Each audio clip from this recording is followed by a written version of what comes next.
ഈ അവതാരം? 10 അവതാരങ്ങളും ആണുങ്ങളായിരുന്നു. ആണുങ്ങളെ കണ്ടിട്ടില്ലാത്ത മണിയങ്കോട്ടെ അച്ചിക്കോന്തന്മാർക്ക് പുരുഷ പ്രജകളെ കണ്ടാൽ കണ്ണിൽ ഇരുട്ട് കയർ പിച്ചും പേയും പറയും. മാധവൻ, പട്ടാഴി മാധവൻ. ഇയാളെന്തിനാ ഇങ്ങോട്ട് വന്ന? അച്ഛനും മക്കളും വെച്ച പടക്കൊന്തേ പൊട്ടിയില്ലേ? രാവിലെ ഇല്ലത്തുനിന്ന് ഇറങ്ങുമ്പോ നെല്ലൂർമനെ കാറ്റത്ത് ധൂളിയാക്കി പറത്തിക്കളയാമെന്ന് വ്യാമോഹിച്ചു അല്ലേ?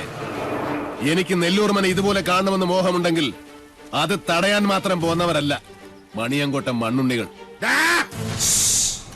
മാധവൻ, പട്ടാഴി മാധവൻ, പട്ടാഴി മാധവൻ നമ്പൂതിരി. ഭഗവാന്റെ തിടമ്പ് പോലെ ചൈതന്യമുള്ള പട്ടാഴി മാധവൻ എന്തിനാ തിടുക്കപ്പെട്ടിപ്പ് ഇങ്ങോട്ട് വന്നത്? മന വാങ്ങാനോ അതോ കുഞ്ഞുണ്ണിയുടെ കൊലേറ കാണാൻ?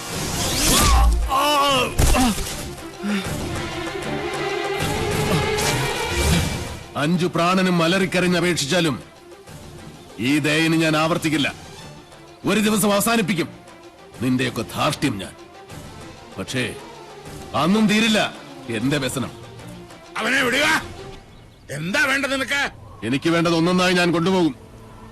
അതുവരെ കണ്ടുപോകരുത് ഒന്നിനെയും ഈ മുറ്റത്ത്. ഗുരുനാഥർ പറഞ്ഞ കേട്ടില്ലേ? ഇറങ്ങി പോവാ മുറ്റത്തുനിന്ന്. നീ ആരാടാ അത് പറയാൻ? നെല്ലൂർ മനയുടെ ആധാരം തൊട്ടുപോകരുത് എന്റെ കുട്ടികളെ. അവരിൽ നിന്ന് കിട്ടിയാ കിട്ടിയതുപോലിരിക്കും. ജീവച്ഛവമായി കിടക്കാൻ എണ്ണപ്പാത്തികൾ ഇനിയുമുണ്ടല്ലോ മണിയങ്കോട്ട്.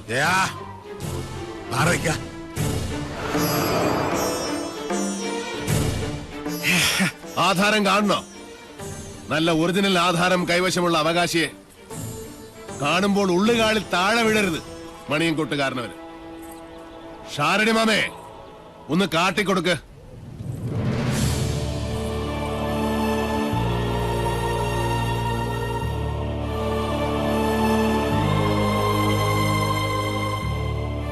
നെല്ലൂർ മനയുടെ അവകാശി തുളസിമണി. മനസ്സിലായില്ലേ? നെല്ലൂർ ഹരിനാരായണന്റെ ഒരേ ഒരു മകൾ.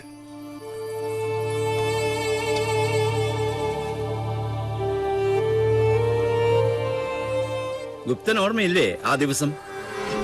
അന്ന് ഹരിയുടെ തോളിലിരുന്ന 5 വയസ്സുകാരി പെൺകുട്ടിയെ ആർക്കും കൊടുത്തില്ല. മണിയങ്കോട്ട് സാവിത്രിയുടെ കണ്ണിപ്പോലും പെടാതെ ഇവളെ ഞാൻ ശാലത്തെ അടുക്കളയിലിട്ട് വളർത്തി. ദുഷ്ടഗ്രഹങ്ങളുടെ ദൃഷ്ടിയിൽ നിന്നും ഒളിപ്പിച്ചു. സൂക്ഷിച്ചു നോക്കി മുഖത്തേക്ക്. ഇത് ഹരിനാരായണന്റെ മകളല്ലെന്ന് പറയാൻ പറ്റുമോ ക്രമൂപ്പീന്? പറ്റില്ല.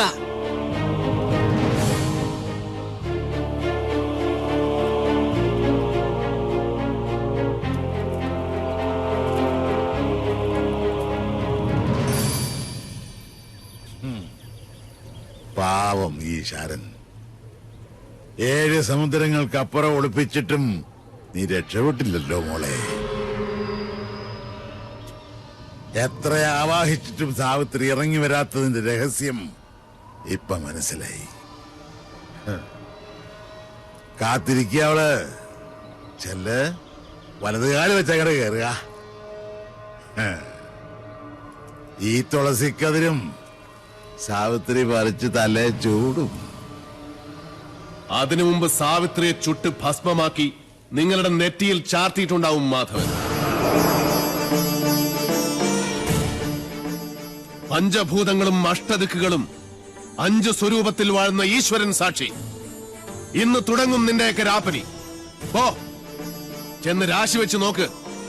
നിന്റെയൊക്കെ ലഗ്നത്തിലും ചന്ദ്രനിലും മൃത്യു നിറഞ്ഞു നിൽപ്പുണ്ടാവും. പോ, വന്ന വഴിക്ക് പോകാൻ. മക്കൾക്ക് അച്ഛൻ വഴികാട്ടി കൊടുക്ക.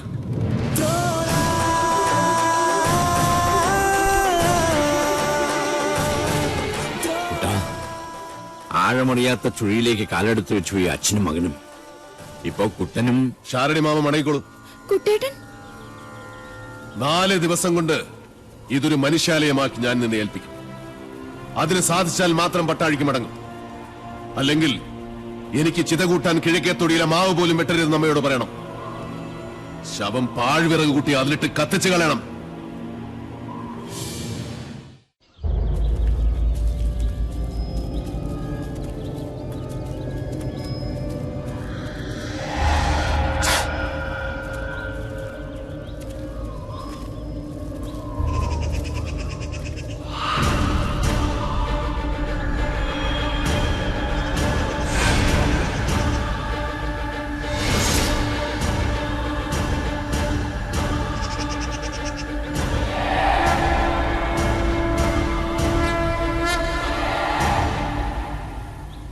ബ്രാഹ്മണ ഭൂമിക്ക് ശുഭ്രനിറവും നെയ്യിന്റെ ഗന്ധവും ഉണ്ടാകും. ക്ഷത്രിയ ഭൂമി ചുവന്നതും ചോരയുടെ ഗന്ധമുള്ളതും. വൈശ്യഭൂമിക്ക് ക്ഷാരഗന്ധമുണ്ടാകും. കറുത്തതും ശ്മശാനത്തിന്റെ ഗന്ധം വമിക്കുന്നതുമായ ഭൂമി ശൂദ്രഭൂമി, പ്രേതഭൂമി. എന്റെ പഴനി മുരുക,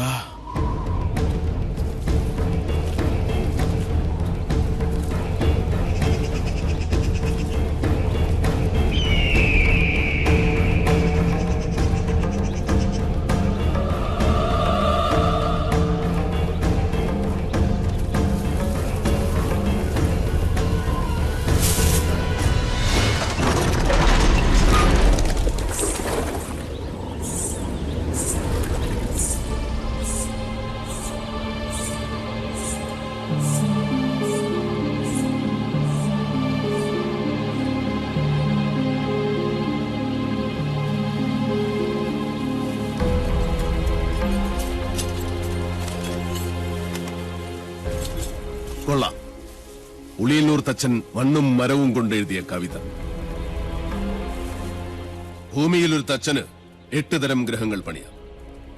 അതെ, എന്തോ ലക്ഷണം കണ്ടിട്ട് നെല്ലൂർമന ഏതിനത്തിൽപ്പെടും? ഹിരണ്യനാഥം, സിദ്ധാർത്ഥം, സുക്ഷേത്രം, ഏത്?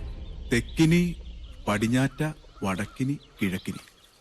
4 ചേർന്ന് നിൽക്കുന്നത് യമശൂർപ്പമല്ല, തീർച്ച. യമദൈവതം മരണം മാത്രം പ്രദാനം ചെയ്യും. അമ്പട തച്ച.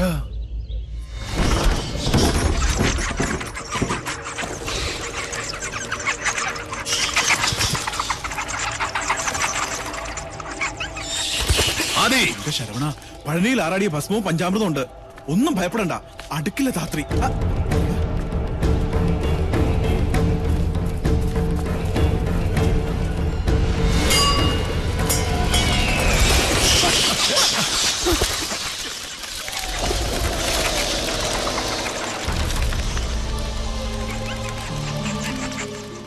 തിരുത്തും.